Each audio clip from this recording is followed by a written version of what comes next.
आपने दर्शन शब्द सुना होगा, तो इसका अर्थ ज़्यादातर लोगों को अनुभव नहीं होता है। दर्शन का मतलब होता है अपने अंतर की अनुभूति। एक होता है विचार, एक होती है अनुभूति। तो ये कोई पढ़ने का या किसी से सुनने का विषय नहीं है। दर्शन जो है वो अपनी अंतर की अनुभूति का नाम है।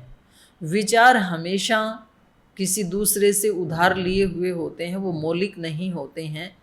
और दर्शन हमेशा अपना होता है, मौलिक होता है।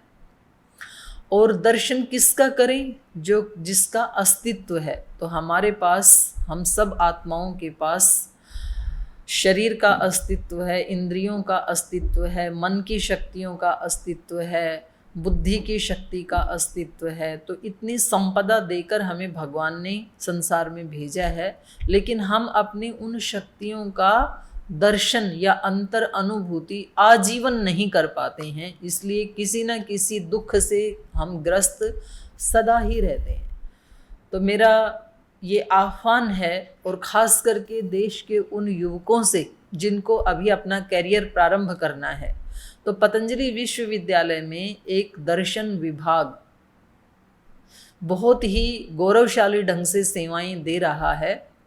यहाँ हम दर्शन के माध्यम से देश के उन युवकों को अपनी शक्तियों की उन अनुभूतियों का अनुभव करवाना चाहते हैं, जो उनको आजीवन काम आकर के उनको एक सर्वश्रेष्ठ मानव बना सकती हैं। देखो, मेरी दृष्टि में दो विद्याएं हर व्यक्ति को जरूर आनी चाहिए। एक तो वैद्यक विद्या, जो हमारा शरीर है, इंद्रियां हैं, अंग प्रत्यंग हैं जो भगवान ने हमें दिए हैं।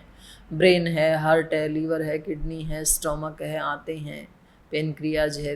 ये सब, इनको हम कैसे ठीक रखें? क्योंकि इनका ज्ञान जब हमें नहीं होता है, हमें ये लगता है इनका ज्ञान तो किसी डॉक्टर को होना चाहिए, और फिर हम डॉक्टर के पास जाते हैं। जब ये खराब होते हैं तो डॉक्टर इसको ठीक करने की बजाय और ज़्यादा बिगाड़ देते हैं, या तो कभी कभी उसको काट देते हैं। तो ये शरीर भगवान ने मुझे दिया है, ये शरीर डॉक्टर का नहीं, ये शरीर मेरा है, और मुझे इससे 100 साल काम लेना है। तो मुझे अपने अंग प्रत्यंग की स्वस्थता का, आरोग्यता का ज्ञान अवश्य होना चाहिए, कौन से अंग को कैसे स्वस्थ रखना है। इसी प्रकार अपनी इंद्रियों को, मन को, बुद्धि को कैसे स्वस्थ रखना है, ताकि हम किसी भी फील्ड में जाएं तो हम अपनी 100% शक्तियों का सदुपयोग कर सकें। तो उसके लिए है दर्शन शास्त्र।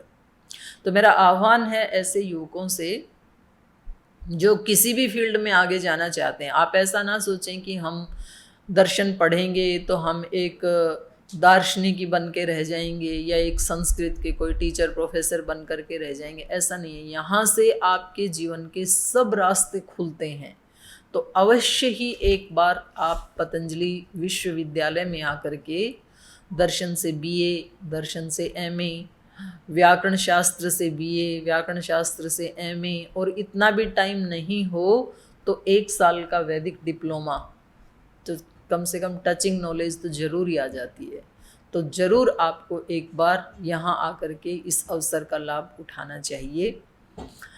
यदि आपको संस्कृत नहीं आती है तो भी आप मत घबराइए, क्योंकि हम यहाँ आपको संस्कृत भी सिखा देंगे। यदि आपकी बैकग्राउंड नहीं है तो भी कोई बात नहीं है। और कभी व्यक्ति को लगता है कि मेरा कैरियर जो है उसमें फिर धन का क्या होगा, क्योंकि आज के ज़माने में धन कमाना बहुत आवश्यक है।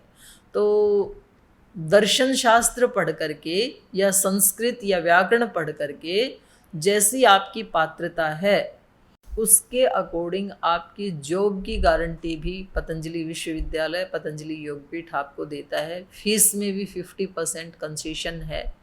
तो मैं अपने संगठन के भाई बहनों से भी और दूसरे भी जो पतंजलि योगपीठ से जुड़े हैं उन सब भाई बहनों से भी आह्वान करती हूँ कि आपके घर परिवार में, आस पड़ोस में, आपकी जानकारी में, संबंधों में जो भी ऐसे युवक युवतियाँ हैं, तो अभी 1 जुलाई से ये प्रक्रिया प्रारंभ हो जाएगी। तो आप हमारी पतंजलि विश्वविद्यालय की वेबसाइट विजिट करके पहले अच्छे से देखें और फिर भी उसके बारे में कुछ पूछना है तो हम उससे जानकारी के लिए आस्था स्क्रॉल पर नंबर भी डाल देते हैं, उस पर भी आप जानकारी ले सकते हैं।